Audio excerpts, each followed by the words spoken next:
नमस्कार, मैं हूं चित्रा त्रिपाठी। शाम के 5 बजने वाले हैं। ये वक्त है आप सभी के बेहद पसंदीदा कार्यक्रम दंगल का। आज का दंगल विकास की गारंटी बनाम रोजगार की गारंटी पर है। चुनावी राजनीति में विपक्षी गठबंधन ने रोजगार की गारंटी का दावा किया था।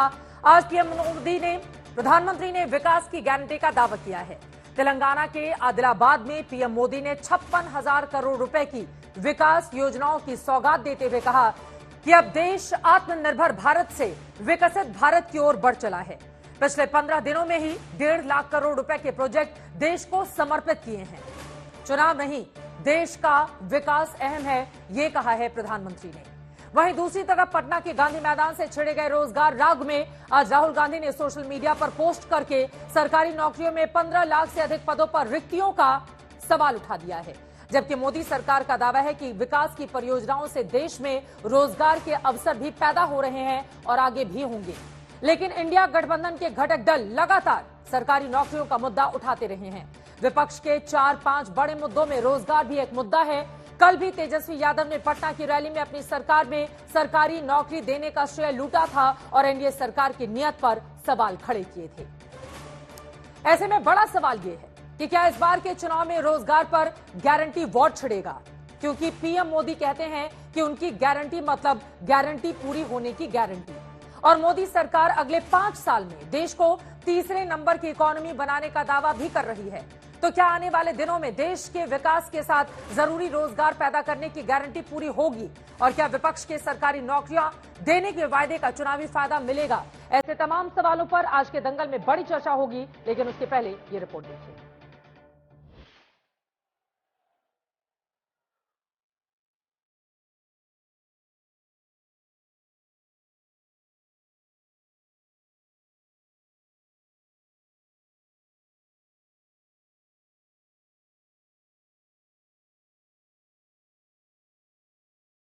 लोकसभा की लड़ाई में मुद्दों की मोर्चेबंदी शुरू हो चुकी है और इसकी ताजा झलक तब सामने आई जब पटना के ऐतिहासिक गांधी मैदान में चुनावी संघर्ष में एकजुटता का नया चैप्टर लिखा गया और गांधी मैदान में जो विकास और रोजगार को लेकर सवाल उठाए गए, उसका जवाब दूर दक्षिण तेलंगाना से विकास की गारंटी के रूप में मिला।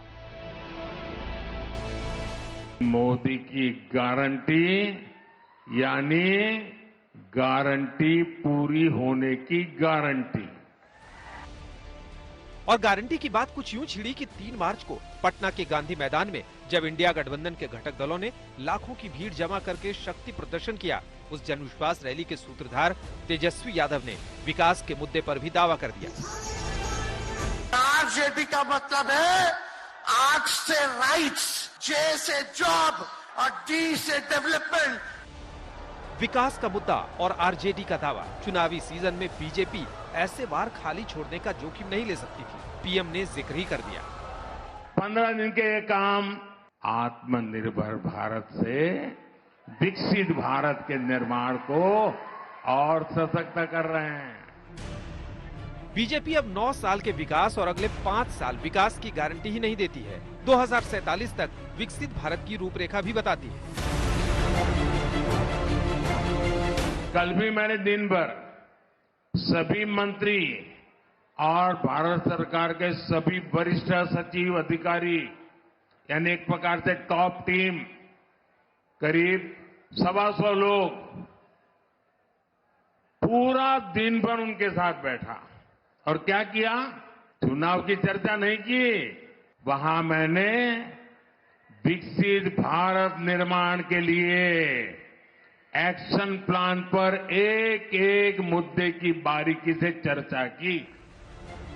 बीजेपी इधर विकास का दावा कर रही है, 5वें नंबर की इकोनॉमी बनाने का दावा कर रही है, तीसरे नंबर की इकोनॉमी बनाने की गारंटी समेत हर गारंटी पूरे होने की गारंटी दे रही है। उधर पटना में जब इंडिया गठबंधन के बड़े बड़े नेता एक मंच पर बैठे तो गारंटियों पर सवालों की बौछार हो गई।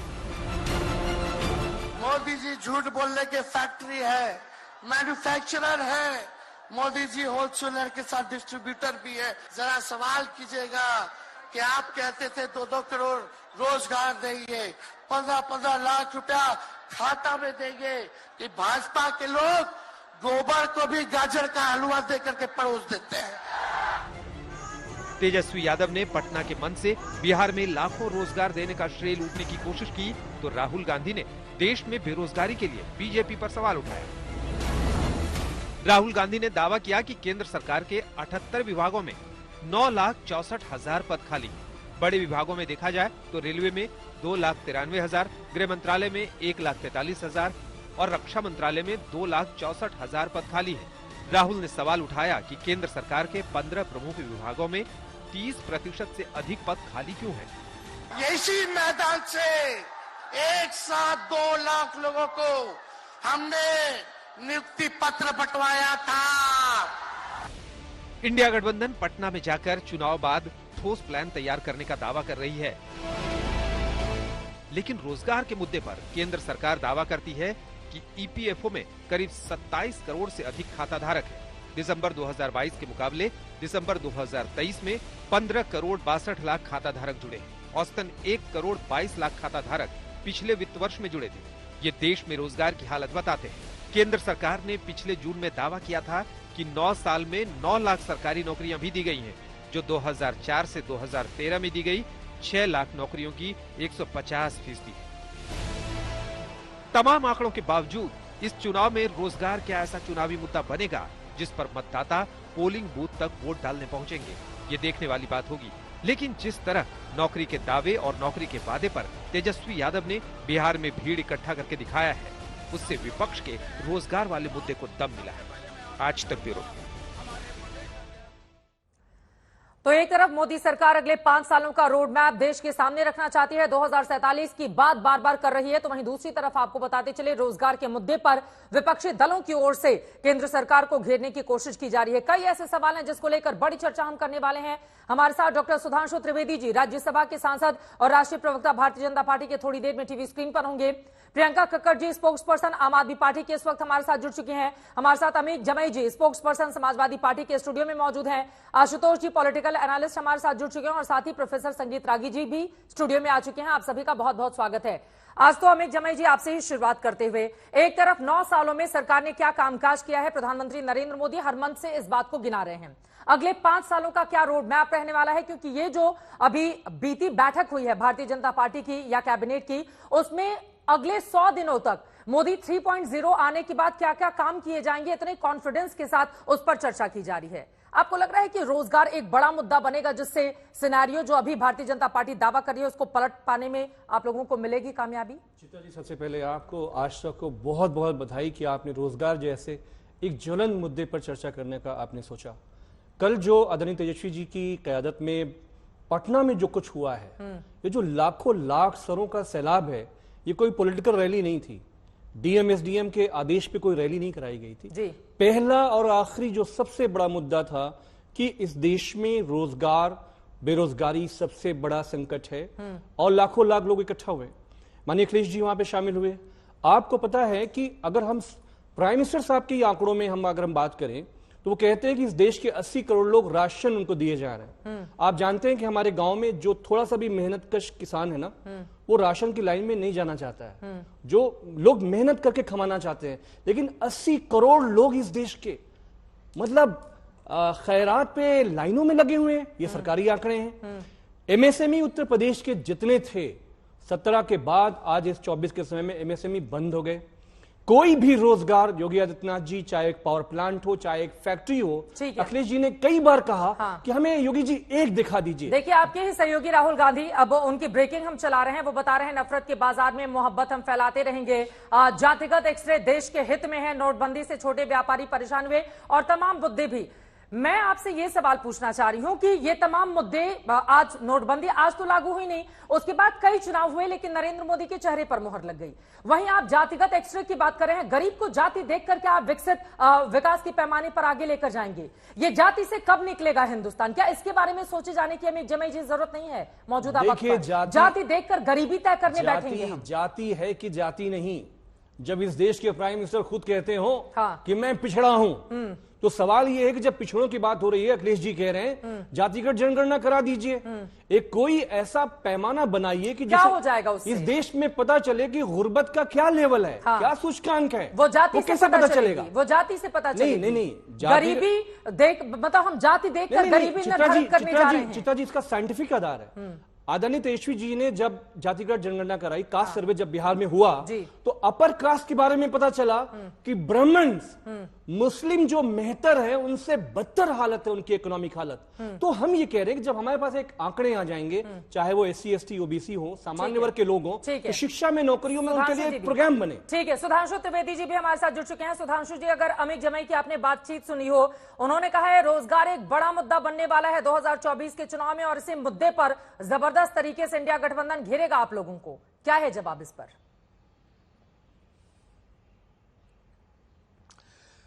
देखिए, राजनीतिक ढंग से बेरोजगार हुए 2-3 युवक अगर घूमकर रोजगार की बात कर रहे हैं, तो पहले तो मैं कहना चाहूंगा ये कोई नई नवेली पार्टी होते आम आदमी पार्टी की तरह, और आकर कुछ अपना नया किरदार दिखाते और कहते मैं अभी जादू की छड़ी घुमाऊंगा और ये कर दूंगा, तो समझा जा सकता है।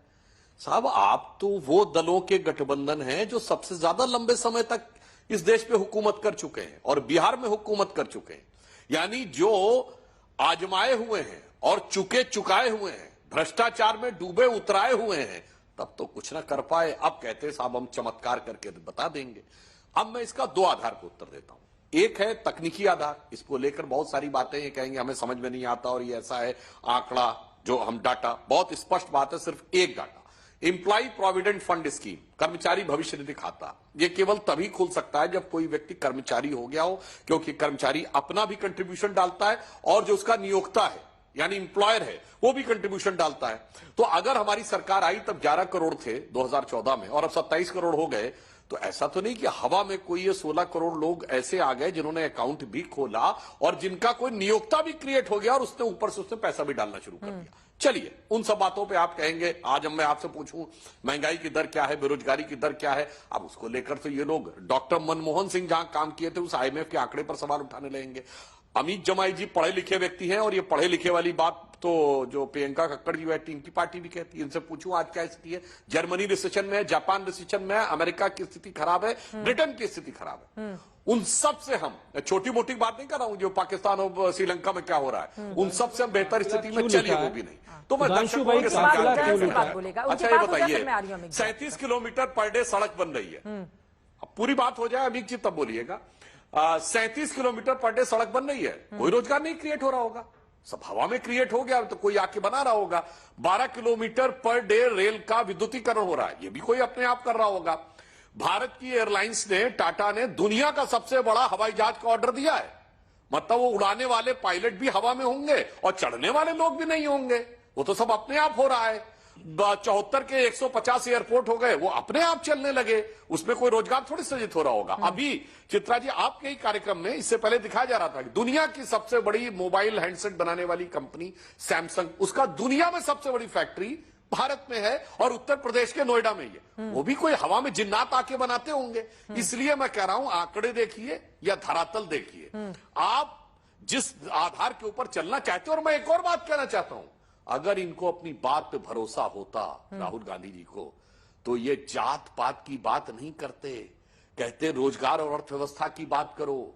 अगर इनको जरा भरोसा होता तो ये किसानों से जाके कहते आंदोलन मत करो, 90 दिन के बाद हम आने वाले हैं, हम सब ठीक कर देंगे। पर इन्हें पता है आएगा तो मोदी ही, इसलिए सिर्फ आकर हल्ला मचाना है। अन्यथा जो मैंने आंकड़े दिए हैं, मैं विनम्रता से कहता हूं, यह वित्त मंत्री ने सदन के पटल पर दिए हैं, इनके किसी भी नेता ने। ठीक है, कोई आपत्ति, कोई ऑथेंटिक बयान है फ्लोर ऑफ द हाउस पे, मगर आके ठीक है डिबेट में आके कुछ भी बोल लेना है, फ्लोर ऑफ द हाउस पे चुप्पी साधे रहना है, क्योंकि यथार्थ आंकड़ा वहां पे रखा जाता है। हाँ, एक बार बाकी लोगों की भी टिप्पणी ले लूं, उसके बाद अमित जी आप बोलिएगा। प्रियंका कक्कड़, मेरी आवाज अगर आपको आ रही हो, सुधांशु जी ने अपने बीते 9 सालों के कामकाज गिनाए और आगे का भी ब्लूप्रिंट रखा है। वो कह रहे हैं कि काम लगातार और अब की बार 400 पार, बीजेपी लगातार इसी नारे के साथ आगे बढ़ रही है। कैसे घेरेंगे? आपको लग रहा है कि रोजगार जिसको मुद्दा बनाने की कोशिश की जा रही है, इस मुद्दे पर बीजेपी को घेर पाएगा इंडिया गठबंधन? प्रियंका जी।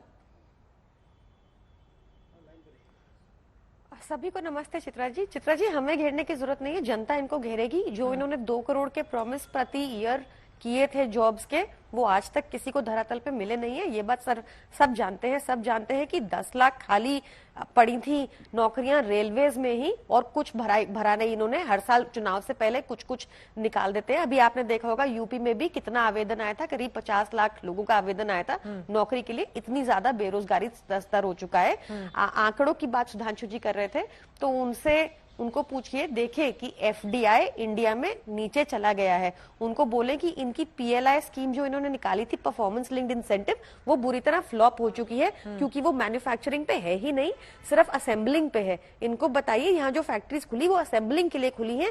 मैन्युफैक्चरिंग जैसी कोई चीज इंडिया में हो नहीं रही। सब जगह मैन्युफैक्चरिंग डाउन हो चुकी है। आज व्यापारी बुरी तरह से परेशान है। बड़े बड़े टैक्सेस लगा दिए गए हैं, पर कुछ राहत नहीं मिली। अगर सब कुछ इतना बढ़िया हो रहा है तो सेविंग, आप बैंक लोन देख लीजिए, बैंक में जो आपके पैसे रखे होते हैं उससे हिसाब लगाइए, क्या आपको इंटरेस्ट उस पर ज्यादा मिलने लगा? कैसे मिलेगा? जब 10 लाख करोड़ इन्होंने पूंजीपति मित्रों का माफ कर दिया, तो उसकी भरपाई करनी पड़ेगी बैंकों को। कस्टमर की सेवा थोड़ी कर पाएंगे। पूरी 14 लाख लोगों ने चिट्ठी लिखी, बकायदा आरबीआई को कहा कि बैंकिंग सिस्टम में पूरा चरमरा गया है विश्वास, और ऐसा बार बार राइट ऑफ ना कीजिए। पर ये पिछले साल 10 लाख करोड़ माफ किए, इस साल 5 लाख करोड़ माफ कर दिए। ये इस तरह से आप लोग रहेंगे लोन की जिंदगी पे, आप रहेंगे ईएमआई की जिंदगी पे। आज देखिए, हमने जो राम राज्य वाला बजट पेश किया, लगातार हम दिल्ली के लोगों का स्तर बढ़ाना चाहते हैं, जीवन स्तर। लगातार हम पंजाब के लोगों का जीवन स्तर बढ़ाना चाहते हैं। फ्री शिक्षा, फ्री हेल्थ केयर, फ्री महिलाओं को बस यात्रा, फ्री बुजुर्गों को तीर्थ यात्रा, फ्री पानी, और अब 1000 रुपए प्रति महीना देने की बात की है। सुधांशु जी, राम राज्य वाला बजट, ये होता है सही मायने में राम राज्य। ठीक है, राम राज्य वाला बजट आम आदमी पार्टी पेश कर रही है राजधानी दिल्ली के लिए। इस पर आप टिप्पणी कर दीजिए संगीत जी, आशुतोष जी, उसके बाद में फौरन आपके पास आ रही हूँ। सुधांशु जी। देखिए, पहले तो मैं ये कहूंगा कि अगर इंटरनेशनल एजेंसीज अपनी रिपोर्ट में कह रही कि इंडिया का बैंकिंग सिस्टम रोबस्ट है, प्रियंका जी ने किस प्रकार की बात कही मुझे समझ में नहीं आता है। पढ़े लिखे लोग ये कहते हैं रेट ऑफ इंटरेस्ट तब बढ़ाया जाता है जब सरकार को डेवलपमेंट कार्यों के लिए पैसे नहीं मिल रहे हों, ताकि बैंक में पैसा रहे, लोग मार्केट में स्पेंड ना करें, और तब उसको यूज किया जाए। हमने इसीलिए कैपिटल एक्सपेंडिचर पहले ही बढ़ा दिया, और इस बार 11,11,000 करोड़ का कैपिटल एक्सपेंडिचर है। रेट ऑफ इंटरेस्ट कम रखने से मार्केट में पैसा जाता है। अमेरिका बढ़ा रहा है रेट ऑफ इंटरेस्ट, पिछले 1 साल में 2 बार बढ़ा चुका है, इसके बावजूद उसका डॉलर कंट्रोल नहीं हो पा रहा। पहले तो ये बात। अब राम राज्य में बता देता हूं, चित्रा जी, इनका राम राज्य बड़ा अद्भुत है। ये एकमात्र पॉलिटिकल पार्टी है जिसके कि 3 नेता जेल में हैं और राम राज्य का दावा है। और मजे की बात यह है कि शिक्षा मंत्री जो उप मुख्यमंत्री थे वो भी जेल में थे, और वो देश के एकमात्र शिक्षा मंत्री हैं। एकमात्र सरकार है जिसमें जो शिक्षा मंत्री था वही शराब का मंत्री था। ऐसा आपको कोई उदाहरण नहीं मिलेगा। और शिक्षा मंत्री ने बतौर शराब मंत्री ऐसा राम राज्य का उदाहरण दिया कि 1 बोतल के बदले 1 बोतल फ्री देने की घोषणा की थी, 1 पौवे के बदले दूसरा पौवा फ्री, और इसके बाद इन्होंने पीने की एज भी घटा दी थी।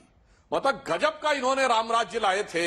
इसलिए, और मैं भी कहना चाहूंगा, राम के दर्शन करने भी गए थे, अपनी नानी जी की आत्मा को दुखाकर परिवार को भी बीच में ले आते थे। तो इनके राम राज्य पर तो मुझे एक पंक्ति, वैसे थे तो वो समाजवादी कवि जिन्होंने लिखी थी, मगर उसकी पहली लाइन बिल्कुल ठीक लगती है, जो दारू के दरिये में डुबोए हुए आम आदमी पार्टी ने के दिल्ली के लिए सही लगती है, कि काजू भुना है प्लेट में विस्की गिलास में, काजू भुना है प्लेट में विस्की गिलास में, उतरा है राम राज यूं दिल्ली के विधायक निवास में। ठीक है प्रियंका जी, इस पर टिप्पणी जल्दी से आपकी। एक बड़ी खबर आ रही है, उसके बाद आप इस पर जवाब दीजिएगा।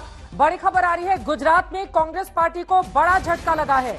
बड़ी खबर इस वक्त की है, विधायक अर्जुन मोढवाडिया इस्तीफा देने के लिए पहुंचे हैं। स्पीकर को इस्तीफा देने के लिए अर्जुन मोढवाडिया पहुंचे हुए हैं। राहुल गांधी के गुजरात में पहुंचने से पहले ही ये बड़ा झटका लगा है। आपको बताते चले, एक के बाद एक लगातार कांग्रेस पार्टी को झटके लग रहे हैं। वहीं हमने देखा कि टीएमसी के भी नेता की ओर से किस तरह से 5 बार के विधायक तापस राय ने टीएमसी छोड़ दी, ये कहते हुए कि मुश्किल भरे वक्त में पार्टी मेरे साथ खड़ी नहीं रही, तो इंडिया गठबंधन के जो लोग हैं उनको झटके पर झटका भी लग रहा है। अमित जमई जी हमारे साथ स्टूडियो में हैं। आरएलडी भी आपको छोड़कर उधर बीजेपी के साथ चली जाती है। विधायक अर्जुन मोढवाडिया बड़ा नाम है और वो स्पीकर को इस्तीफा देने के लिए पहुंचे हुए हैं। इसके पहले कि मैं बाकी लोगों के पास आऊं, मैं संगीत रागी जी एक टिप्पणी आपकी, आशुतोष जी उसके बाद। अब जितने लोग इस्तीफा दे रहे हैं माना जा रहा है सब बीजेपी के साथ आते हुए चले जाएंगे। तो पहले तो कांग्रेस मुक्त भारत बनाने चले थे, अब कांग्रेस युक्त बीजेपी नहीं बदलती हुई चली जा रही है, जैसे जैसे ये खबरें बढ़ती हुई चली जाएंगी। तब देखिए, महाभारत में मैं बार बार कह रहा हूं, महाभारत में भगवान कृष्ण कर्ण को भी जो है वो पांडवों के खेमे में लाने की कोशिश किए थे। तो मैं मानता हूं कि 2024 का चुनाव साधारण चुनाव नहीं है। 2024 का चुनाव एक भारत की दशा और दिशा तय करेगी आने वाले दिनों में, और इसलिए शकुनियों और दुर्योधनों को राजनीतिक तौर पर परास्त करने के लिए जो कुछ भी किया जाना चाहिए वो सब जायज है। महाभारत में भीष्म पितामह हो, चाहे वो कर्ण हो, चाहे वो गुरु द्रोण हो, चाहे वो दुर्योधन हो, सबको मारने के लिए भगवान कृष्ण ने कुछ न कुछ प्रयोग किया। तो भारतीय जनता पार्टी के सामने एक ही विकल्प है, या तो वो मैदान छोड़ करके इन शकुनियों के हाथों में सत्ता सौंप दे, दुर्योधनों के हाथों में सत्ता सौंप दे, जो 70 साल तक भारत की विरासत और वैभव को नष्ट कर दिया, आंशिक इस्लामीकरण के रास्ते पर ले जाकर के छोड़ दिया, भारत की पूरी सारी शिक्षा व्यवस्था को ध्वस्त कर दिया। ऐसे हाथों में भारत को दिया जाए, या नरेंद्र मोदी ने जिस प्रकार से भारत की वैभव और विरासत को 10 साल में संभाल करके खड़ा किया है, उस विरासत को और त्वरित गति से आगे ले जाया जाए। एक दूसरी बात जो कह रहे थे मेरे भाई बहन की पॉलिटिकल कल की रैली नहीं थी, वो तो पूरी पॉलिटिकल ही रैली थी। तीसरी बात मैं कहना चाहूं, भीड़ से कोई मतलब नहीं है। भीड़ देख के डर गए हैं आप लोग। नहीं, सुनिए 10 सेकंड दीजिए, डर गई है भीड़। 10 सेकंड दीजिए, 10 सेकंड। ये दोनों बउआ जो थे, जब उत्तर प्रदेश में जाते थे तो बड़ी भीड़ आया करती थी, और चुनाव में आपने देखा होगा कि विधानसभा में भी साफ हो गए, लोकसभा में भी साफ हो गए। तो भीड़ का कोई बहुत मायने, ये बुलाई गई भीड़ थी, ये हम सब अच्छी तरीके से जानते हैं। पटना के गांधी मैदान में जो रैलियां हैं हम लोग बचपन से देखते आए हैं, इसलिए बहुत ज्यादा इसमें निहितार्थ लगाने की जरूरत नहीं है। सबसे बड़ी बात है बेरोजगारी की, आप बात करते हैं, जो सुधांशु जी ने कहा उसके पक्ष में कम से कम 50 गिनाए जा सकते हैं, सैकड़ों गिनाए जा। भारत ने नरेंद्र मोदी के नेतृत्व में वो आएंगे, भारत के विकास के व्याकरण को बदल दिया है। आप कोई भी इकोनॉमी सरकारी नौकरियों के आधार पर खड़ी नहीं हो सकती है। पूरी दुनिया में जितनी विकसित अर्थव्यवस्थाएं हैं वो मैन्युफैक्चरिंग ट्रेडिंग से हो गया ना फिर आपका। नहीं, ये एक्सक्यूज नहीं है। मैं फिर आपसे कह रहा हूं, दुनिया की किसी भी अर्थव्यवस्था को देख लीजिए, वो जापान ट्रेडिंग अर्थव्यवस्था से मैन्युफैक्चरिंग में आया तब विकसित हुआ। यही चीन की स्थिति थी। आज की स्थिति आप देखिए, चाहे वो रक्षा क्षेत्र हो, चाहे वो मोबाइल क्षेत्र हो, एक भी सेक्टर आप निकाल कर दे दीजिए। 2004 से 14 की तुलना कर लीजिए और 2014 से 23 की तुलना कर दे, फिर आपको पता लग जाएगा कितना बड़ा परिवर्तन आया। दिखा सकते हैं आशुतोष जी आपके पास आते हुए, यूपीए की तुलना में मोदी सरकार ने 150% से ज्यादा रोजगार लोगों को दिया है। अलग अलग सेक्टर्स में इसका दावा किया जाता है। रोजगार एक बड़ा मुद्दा बनने वाला है क्या 1 महीने बाद होने वाले चुनाव में? देखिए, चुनाव तो 2 महीने बाद है, तो जाहिर सी बात है जो सरकार के समर्थक होंगे वो बहुत बड़े बड़े दावे करेंगे, इतने बड़े बड़े दावे करेंगे खुद उनको भी उन पर यकीन नहीं होगा। तो उस बहस में मत जाइए। आप हमारे यहाँ जो सीएमआई का डेटा उसको ही उठा के देख लीजिए, आपको अंदाजा लग जाएगा। अगर चलो उस पर भी यकीन नहीं है, तभी उत्तर प्रदेश के अंदर जो कांस्टेबल भर्ती थी उसमें कितने आवेदन आए थे और कितनी सीटें थी, उससे ही आप अंदाजा लगा लीजिए। देखिए, ये सब बातें चुनाव तक हैं तो झूठ भी बोला जाएगा, सच भी बोला जाएगा, सच झूठ को मिला के अर्धसत्य भी पैदा करने की कोशिश की जाएगी। मुझे उससे मतलब नहीं है। किसकी ओर से? बेसिक बात क्या, किसकी ओर से? अब ये मुझसे मत कहलवाई किसकी तरफ से। सच्चाई क्या है कि जब आप बड़े बड़े दावे करते हैं, वो किसकी तरफ से है? ये कहना चाहिए कि मैन्युफैक्चरिंग सेक्टर की आज की तारीख में हालत क्या है। 10 साल हो गए, 10 साल के अंदर क्या हिंदुस्तान के अंदर मैन्युफैक्चरिंग सुधरी है या गिरी है? हिंदुस्तान के अंदर मैन्युफैक्चरिंग गिरी है। पूरी दुनिया इस बारे में रिसर्च कर रही है कि भारत में जॉबलेस ग्रोथ कैसे हो रही है। पूरी दुनिया इस बारे में रिसर्च कर रही है। अगर आप किसी भी इकोनॉमिस्ट का एक आर्टिकल उठा के पढ़ लीजिए, चाहे वो अंतर्राष्ट्रीय, और आजकल चूंकि भारतीय जनता पार्टी के लोग अंतर्राष्ट्रीय जर्नल्स का बहुत स्वागत करते, एक समाना था जब नहीं करते थे, लेकिन अब टाइम मैगजीन में कुछ छपता था तो अलग तरीके की प्रतिक्रिया होती थी और अब अलग तरीके की बात। महत्वपूर्ण सवाल क्या है? महत्वपूर्ण सवाल यह है कि आज की तारीख में दुनिया की भारत की अर्थव्यवस्था तब तक बेहतर नहीं हो सकती जब तक कि आप मैन्युफैक्चरिंग सेक्टर में कम से कम 10% की ग्रोथ ना करें। और अगर आप आंकड़े उठाकर देखें तो इस वक्त जो हालत है मैन्युफैक्चरिंग सेक्टर की, उसकी बहुत बुरी हालत है। मैं अभी जो प्रियंका जी ने एक बात की उसमें दम है कि भारत के अंदर ओरिजिनल मैन्युफैक्चरिंग हो कहां रही। आप बेसिकली असेंबलिंग कर रहे हैं। असेंबलिंग क्यों कर रहे हैं? क्योंकि अगर आप वियतनाम से अपनी तुलना कर लीजिए, बांग्लादेश से अपनी तुलना कर लीजिए, बाकी जो साउथ ईस्ट कंट्री उनसे अपनी तुलना कर लीजिए, आपको फौरन अंदाजा लग जाएगा। तो मेरा कहना बहुत महत्वपूर्ण है कि अगर सब कुछ सही है तो बेरोजगारी के आंकड़े सरकार क्यों नहीं पब्लिक करती है? अगर सब कुछ सही है तो किसानों की आत्महत्या होती उसके आंकड़े क्यों नहीं पब्लिक करती है? आपको याद होगा 2019 के लोकसभा चुनाव के पहले सीएमआई का डेटा आया, नेसो का डेटा आया था और यह कहा गया था कि 45 साल की सबसे ऊंचे स्तर पर बेरोजगारी है। सरकार ने चुनाव तक उस डेटा को मानने से इनकार कर दिया था और चुनाव के बाद दबे शब्दों में उन्होंने मान लिया था। आज की तारीख में भारत सरकार के दिए हुए डेटा और आंकड़े, अभी पिछले हफ्ते जो कॉलम आया है टाइम्स ऑफ इंडिया में स्वामीनाथन अंकलेश्वरैया जो देश के बड़े इकोनॉमिस्ट माने जाते हैं, उसको पढ़ लीजिए और दुनिया आज की तारीख में भारत सरकार के दिए हुए आंकड़ों पर यकीन नहीं करे। ये सबसे तकलीफ देह स्थिति है। कभी भी भारत के आंकड़ों के ऊपर कभी भी दुनिया में पहले किसी तरह का शक नहीं किया। अब गंभीरता से उस पर शक किया जा रहा। तो जो कुछ भी है ये भारत हम सबका देश है, इसलिए आंकड़े कम से कम उसमें सत्यता होनी चाहिए और अगर उसके आंकड़ों में सत्यता अगर नहीं होगी तो फिर देश के बारे में बहुत मुश्किल होगा लोगों को। सुधांशु जी इसमें जवाब देंगे, लेकिन संगीत जी पहले रिप्लाई करना चाह रहे हैं, बोलिए। देखिए, मुझे तो पहले एक थोड़ा सा लाइटर नोट पे टिप्पणी करने की इच्छा कर रही थी। आशुतोष जी किस तरफ हैं? वो अरविंद केजरीवाल की तरफ खड़े हैं या लालू प्रसाद यादव के साथ खड़े हैं या राहुल गांधी के साथ खड़े हैं?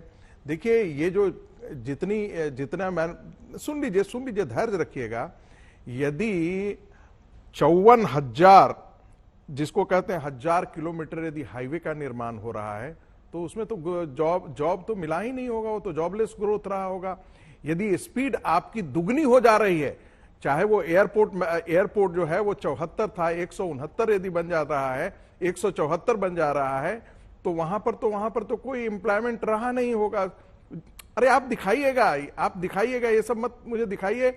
आंकड़ों की दिक्कत क्या होती है कि जब पॉलिटिकल पार्टियां हारती हैं तो कहती हैं हमारा परसेंटेज में वोट बढ़ा है, और जब जीतती हैं तो संख्या में बात करती है। तो इस देश में इकोनॉमिस्टों की एक बड़ी लंबी सूची है, जो भारतीय जनता पार्टी से उतनी ही प्यार करती है कि उनके कॉलम जो है उनके विरोध में लिखे जाते हैं और ये पूरा ये सिंडिकेट काम करता है। बस 10 सेकंड में देखिए, आप चाहे जितना नैरेटिव खड़े कर लें, लेकिन जनता जो है आपके नैरेटिव, आपकी क्रेडिबिलिटी इतनी खराब है, अरविंद केजरीवाल की क्रेडिबिलिटी इतनी खराब हो चुकी है कि जनता उनकी नैरेटिव पर अब ध्यान नहीं दे रही है। अब मोदी की गारंटी पर लोग खड़े हैं। प्रियंका जी आ रही हूं। आशुतोष जी देखिए, मैंने तो अभी एक आर्टिकल निकाल के दिखाया जिसमें लिखा हुआ अनएम्प्लॉयमेंट रेट स्केल से न्यू नॉर्मल। देखिए, दुनिया में इस वक्त भारत की जगहसाई एक मसले को लेकर हो रही है। ये नीति आयोग के पता नहीं कौन से चेयरमैन या सीईओ हैं जो कह रहे हैं भारत में गरीबी सिर्फ 5% बची। चलिए मेरे साथ निकलिए, मैं दिल्ली में आपको दिखा देता हूँ। अपने घर से बाहर तो निकलिए संगीत रागी जी, इतना मजाक मत उड़ाइए हिंदुस्तान भाई, हम घर से बाहर ही निकले हुए हैं सर, हम घर से ही बाहर निकले हुए हैं। मैं तो इतना जानता हूं कि आम आदमी पार्टी की दिल्ली में सरकार है और दिल्ली यूनिवर्सिटी के कॉलेजेस को सैलरी दे पाने की उसमें क्षमता नहीं है। 12 ऐसे कॉलेजेस हैं जिसको वो सैलरी नहीं दे पा रही है, और दूसरी तरफ कह रही है कि भाई हम तो इतने बड़े काम कर रहे हैं। आज ही अरविंद केजरीवाल जी का मैं प्रेस कॉन्फ्रेंस सुन रहा था।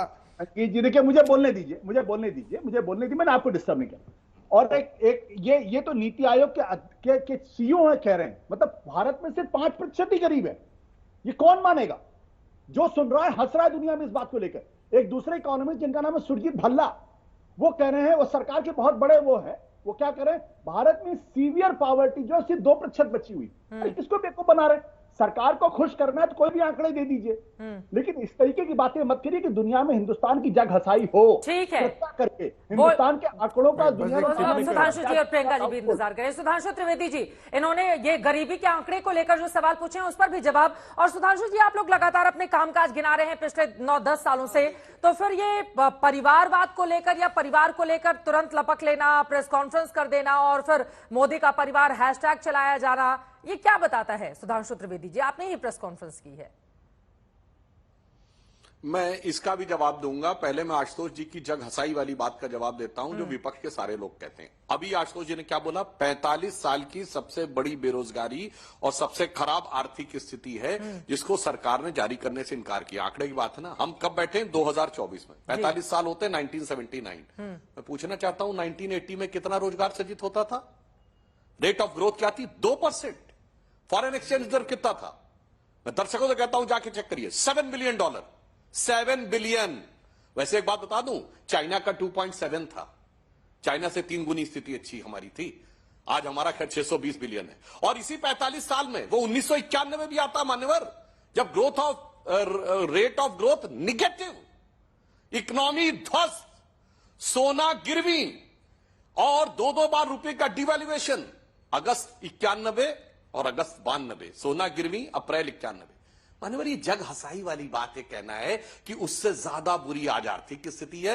निगेटिव ग्रोथ रेट का मतलब होता है एक भी नौकरी नहीं सृजित हो रही है, सब कुछ खत्म हो चुका है। और अभी का आप आंकड़ा देखिए, इसी पिछले महीने बोइंग ने, यानी बोइंग वो जो हवाई जहाज बनाने वाली कंपनी, $1.25 बिलियन का इन्वेस्टमेंट मैन्युफैक्चरिंग में। हमने विमान वाहक युद्धपोत बना लिया, कोई जिसका 75% भारत में बना। वो बना थोड़ी है। अब तो हमारे यहां असॉल्ट राइफल भी बनने लगी, इंटरमीडिएट रेंज बैलिस्टिक मिसाइल भी बन थोड़ी रहा है, तो सब हवा में हो रहा है। हम 3rd बड़े ऑटोमोबाइल मैन्युफैक्चरर हैं, ये भी हवा में हो रहा है। इसलिए मैं कहना चाहता हूं, जब विपक्ष ये 45 साल और 50 साल ये बात करने लगता है तो ये बहुत हास्यास्पद लगता है। आज की युवा पीढ़ी को ग्रोथ रेट, विकास रेट 45 साल के सब है। अब परिवार वाली बात का जवाब देता हूं। देखिए, इनके लिए परिवार ही पार्टी है, परिवार ही देश है। हमारे लिए पार्टी परिवार है और देश परिवार है। आज की बात नहीं, हम सब परिवार, हम लोग दिवाली और होली कहां मनाते हैं? अपने परिवार के साथ। आज की बात नहीं कर रहा हूं, 2014 में प्रधानमंत्री बनने के बाद पहली दिवाली कहां मनाई थी मोदी जी ने? सीमा पर जाके देश के सैनिकों के साथ। ये होता देश को परिवार मानना। और पिछले 10 साल में एक बार भी दीपावली घर पर बैठ के नहीं मनाई है, परिवार के साथ मनाई है। और वो परिवार वो होता, परिवार के लिए आप काम करते हैं तो थकान नहीं महसूस करते। इसीलिए छुट्टी के लिए विदेश घूमने नहीं जाते। एक दिन की छुट्टी 10 साल में नहीं ली है। ये होता है परिवार का भाव। और 15 अगस्त 2023 की जाके उनकी स्पीच देख लीजिए। उन्होंने सबसे पहले क्या बोला था? मेरे परिवारजनों, मेरे परिवारवासियों। हाँ। मान्यवर, यहां पे चक्कर क्या है कि लालू प्रसाद यादव जी जो बोल रहे थे, ये 7 परिवारों के बरखुरदार आज लोकतंत्र का चोला ओढ़कर लोकतंत्र के झंडा बरदार बन रहे हैं। तो पूरे देश की जनता को उससे खबरदार रहने की आवश्यकता है। यह बात बिल्कुल साफ है। इसीलिए, और एक और मैं बात कह दूं, ये लोग जो साथ आए, देखिए इन्होंने अपने परिवार की एक लाइन और कह दूं, परिवार को कितना सुंदर बढ़ाया है। राहुल गांधी जी के पिताजी 400 सीटें लेके आए थे, राहुल गांधी जी 44 पे ले आए। अखिलेश यादव जी के पिताजी स्पष्ट बहुमत की सरकार उत्तर प्रदेश से बना के अखिलेश जी को दिए थे, वो 57 पे ले आए। लालू प्रसाद यादव के पिताजी, तेजस्वी के पिताजी लालू प्रसाद यादव 15 साल सरकार चलाए थे। तेजस्वी जी 2 बार जदयू के कंधे पे चढ़ के 15 महीने नहीं चला पाए हैं। तो जो अपने परिवार का भी काम नहीं कर पाए हैं, वो क्या काम देश का कर पाएंगे, समझा जा सकता। ठीक है, अमित जमे जी, परिवारवाद पर उन्होंने आप लोगों पर जो टिप्पणी, देश के कॉर्पोरेट राज द्वारा पैदा हमारे देश के प्रधानमंत्री जी और उनका कॉर्पोरेट परिवार, उनके कॉर्पोरेट परिवार ने इस देश के 60% भूभाग पे, 60% रिसोर्सेज पे, 4 जो उनके परिवार, 2 से कॉर्पोरेट, पूरे देश पे कब्जा। हम ही पूछ रहे हैं कि 17 से 24 में योगी आदित्यनाथ जी का किसने पैर पकड़ रखा है, हाथ पकड़ रखा है कि आप उत्तर प्रदेश में रोजगार मत दीजिए। 17 के बाद सारे एग्जामिनेशन के पर्चे लीक होते हैं और उनकी उम्र निकली जा रही है बच्चों की। सेना में नौकरियां मिलती थी, आपने वहां ठेकेदारी, वहां पे घुसेड़ दिया आपने, वहां पे नौकरियां खत्म हो गई। जब हम ये पूछते हैं कि 12,000 एमएसएमई कानपुर से लेकर, भदोई से लेकर, मेरठ से लेकर अलीगढ़ तक बंद हो गए। सुधांशु, आप आंकड़ों की बात कर रहे हैं सुधांशु जी, बताइए ये 12,000 जो एमएसएमई थे वो दोबारा क्यों नहीं खुले? क्यों कानपुर का टेनरी इंडस्ट्री जो जारा का शूज बनता था, जो रेड टेप का शूज बनता था, आज वो बांग्लादेश में बन रहा है? क्यों नहीं बन रहा है उत्तर प्रदेश में? क्योंकि आपका जो 24 घंटे का कार्यक्रम है ना प्राइम मिनिस्टर साहब का, कॉर्पोरेट परिवारों का कैसे उद्धार हो, कैसे उनका जीवन जिए, चाहे भले ही 80 करोड़ हिंदू इस देश की राशन की लाइनों में खड़ा हो। शर्म नहीं आती आप लोगों को कि 80 करोड़ लोग भारत के राशनों की लाइन में खड़े हैं और आप कहते हैं नरेंद्र मोदी खिला रहे हैं 80 करोड़ लोगों को? शर्म नहीं आती सुधांशु संगीत जी? हाँ। शर्म नहीं आती? ठीक है संगीत रागी जी। देखिए, हाँ। सबसे पहले आ बात रही हूं तो सुधांशु जी। कि सबसे पहले तो कोई लाइन में खड़ी नहीं है। हाँ। सबके द्वार तक ये राशन जा रहा है। राशन में, एक मिनट मैं सुनिए, दर्शकों पहले को कहता हूं, मुझे टिप्पणी करने लाइन दीजिए, मुझे कोई टिप्पणी लाइन करने में दीजिए। पूछिएगा। 2 मिनट, लाइन की फोटो मांग रहे हैं। टिप्पणी करते आप हैं, लाइन की फोटो मांग रहे हैं। सबका समय बर्बाद हो जाएगा। अब नहीं, मुझे नहीं, अपनी टिप्पणी आपको कीजिएगा। हाथ को काम दूसरी लेना। बात, समाजवादी पार्टी की सरकार थी, उत्तर प्रदेश में जब भी फंक्शन हुआ करते थे, 2 मेहमान बड़े एकदम फिक्स थे। एक सहारा, अब तो वो दिवंगत हो गए, दूसरा अंबानी।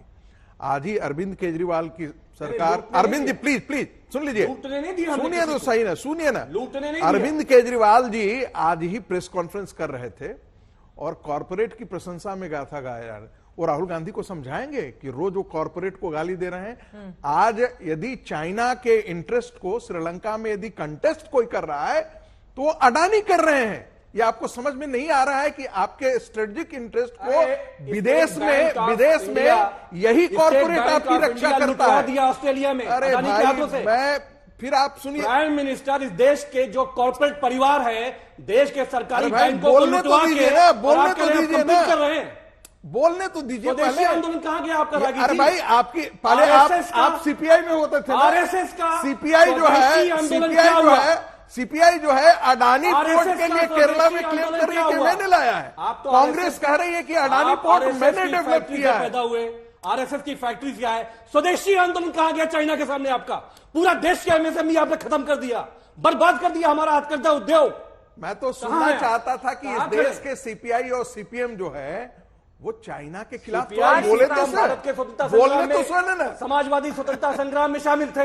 आरएसएस की तरह अंग्रेजों के साथ गद्दारी नहीं कर रहे थे। नहीं सर, वो तो आप मित्रों की डायरी पढ़ लीजिएगा और पाकि केजीबी की अच्छा, डायरी रोजगार पढ़ का लीजिएगा। बताओ। अरे मेन तब मुद्दे आप क्या पर आते हैं करते ना, थे? मुद्दा आंदोलन कौन सा क्या? होगा? मूल 24 मुद्दे के पर- चुनावों का मुद्दा कौन सा होगा? इतना इतिहास स्वदेशी पढ़ेंगे आंदोलन क्या? तो फिर वर्तमान को भूल जाएंगे। वर्तमान में किन मुद्दों पर जनता वोट करने के लिए जाएगी? प्रियंका जी आ रही हूँ, सुधांशु जी हाथ उठा रहे थे इसके पहले। सुधांशु जी अपनी बात कह लीजिए, उसके बाद आशुतोष जी आपके भी पास आ रही हूँ। सुधांशु जी।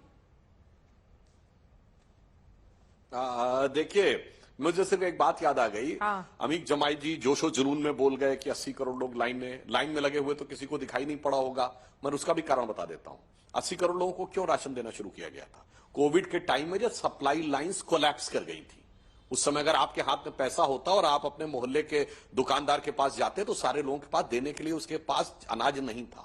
और जब कोविड खत्म हो गया है, उसके बाद मैं पढ़े लिखे लोगों की पार्टियों से पूछना चाहता हूं, दुनिया में सबसे बड़ा गेहूं का एक्सपोर्टर कौन है? यूक्रेन। सप्लाई लाइंस का प्रॉब्लम अभी भी है।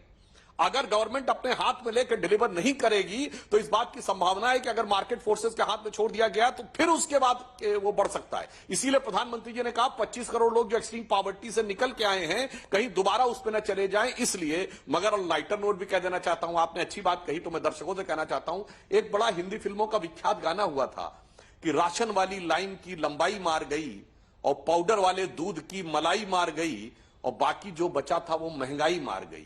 ये कब बना था? 1974 में। और मैं दर्शकों को जाके चेक करिएगा, लागू तो आप पे हो जानते रहा है। महंगाई की दर कितनी थी?